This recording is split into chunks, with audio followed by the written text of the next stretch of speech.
اعوذ بالله من الشیطان اللعین الرجیم. بسم الله الرحمن الرحیم. عزیزان محترم، درباره سلف کانفیدنس و اعتماد به نفس مختلف دروس را و مختلف مطالب را ما شروع کردم.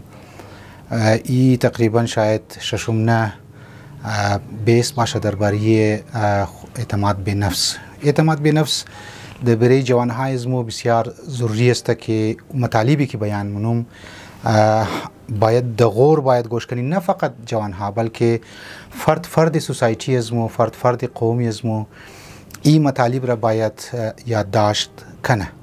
درباره فواید سلف کانفیدنس که مطالبی که ما در خدمت شما شروع کرده بودم، یکی از فواید چی بود که کسی که اعتماد به نفس داره او همیشه در زندگی خو کامیاب است و ترقی مونه در مختلف فیلد و مختلف اهداف و مقاصد و تارگت که در لایف خو داره.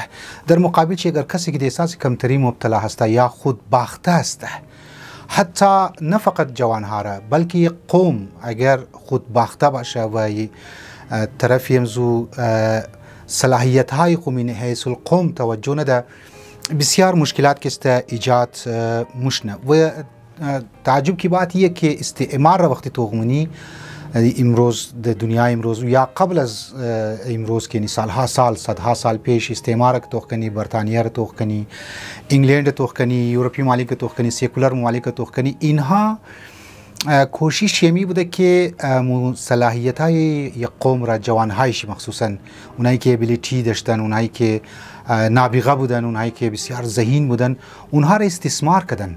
یعنی قابلیت های قوم را و اعتماد به نفس قوم را اش استفاده کرده، اونها را در ملکای خود دعوت میدن بنا بر از اینکه حقوق بشر را، هیومن رایتس را رعایت مونی و اینا را در ملک جای در حالی که در منی امریکا اگر توخکنی شاید 40 یا 50% دکتر انجینیر پاکستانی است یا ایندیان است یا مسلمان های دیگه اقوام است و همین تعداد دیگه ممالک ها.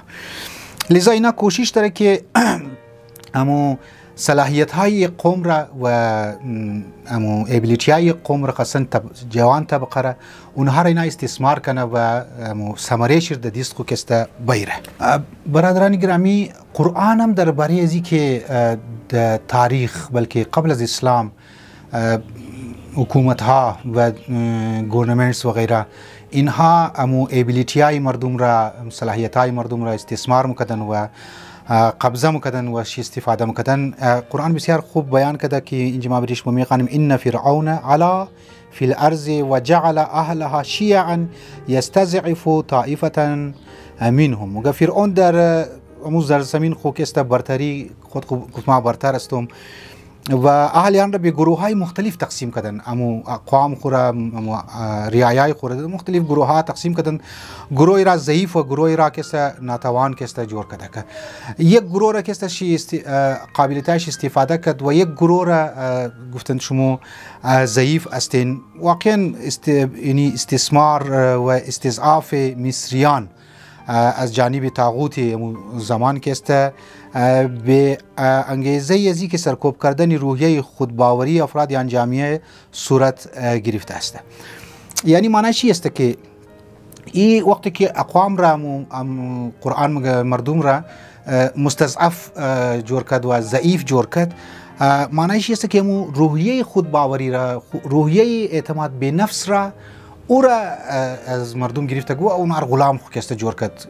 ما گفتم که یورپی ممالک را متوق منی یک گده خاص افراد ها را ابیلیتی را در ملک کوی مونه، از او بعد د خودی امی تسری دنیا را، تسری ممالک را اینها را مگه شما ضعیف هستین، شما از لحاظ اقتصادی ضعیف هستین، هی سرکوب مونه و البته از لحاظ جنگ های داخلی هم در منی ممالک کا دهشتگردی ها مانند داعش جور کدو، جبهت النصره جور کدو، اینها خودباوری قوم را میگره کسته. عزیزان محترم، حضرت امام رحمت الله علیه بسیار خوب نکته مگه، یعنی امام خمینی رحمت الله علیه که مگه ما بارها این نکته را تکرار کردم که برای یک قوم من حیث القوم دو چیز بسیار اساسی است. این دو چیز بسیار ضروریه. یکی که متکی و تکیه‌گاه خداوند متعال جور کو که وقتی که تکیه‌گاه تو و توکل تو به خدا باشه و همون کارهای تو محوریت چی خدا قرار بگیره، راه بری تو واز میشه. واقعا مشکلات برای تو آسان مشنه و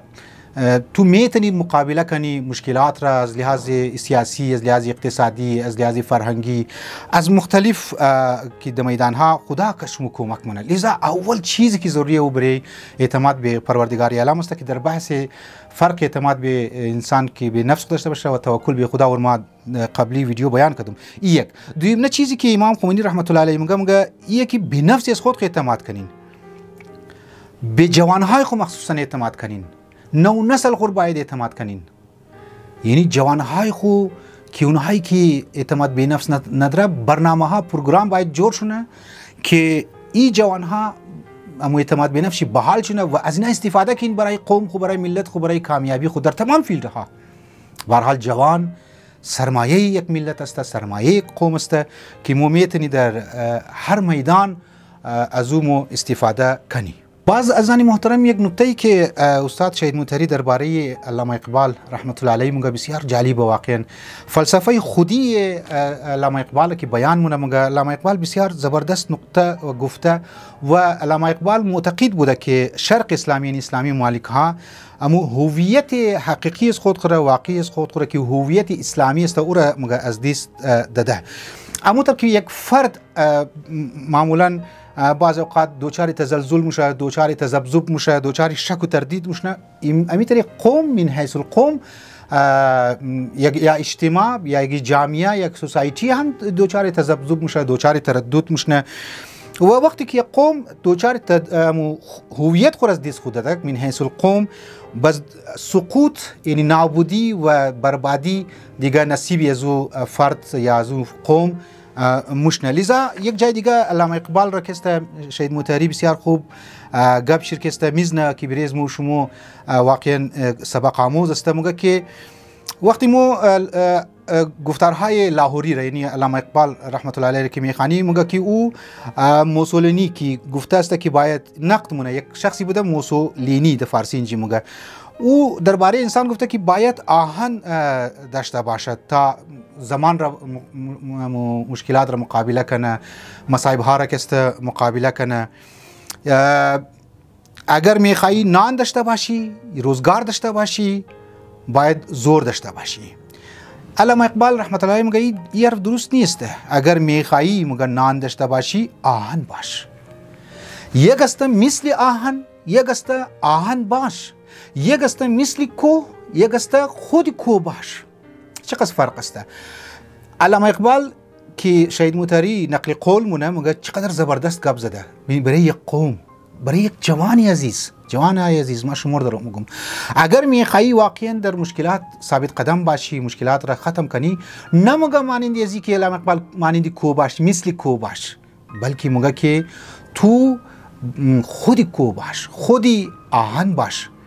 تب جا که تو میتونی در مقصد خو و در هدف خو برسی. که ما بارها در خدمت شما گفتم که قرآن مجید هم میگه ان الله لا یغیر ما بقوم حتی یغیروا ما بانفسهم.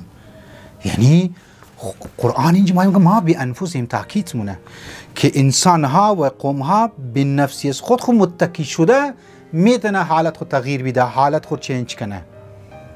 مسائل سیاسی خوره، مسائل فرهنگی خوره، مسائل اقتصادی خوره میتونه که تبدیل کنه. امیدوار هستم عزیزان من مطالبی که در خدمت شما بیان منم و این خودبختگی که من حیث القوم یا از لحاظ فردی من جوانهای از ما پیدا شده که اگر خدا نخواسته پیدا مشنه، اینها را مو نیلی که ما بین ما پیدا شنه و مو هم از حیث قوم و هم از لحاظ فردی زندگی مو ابیلیتی های خود را پیدا کنی، خودی خود را پیدا کنی و متکی به پروردگار عالم کارهای خود را که است پیش ببری، انشالله کامیاب و سرفرازی نصیبی از مو مشنه، خاصا جوانها و قوم از مو را.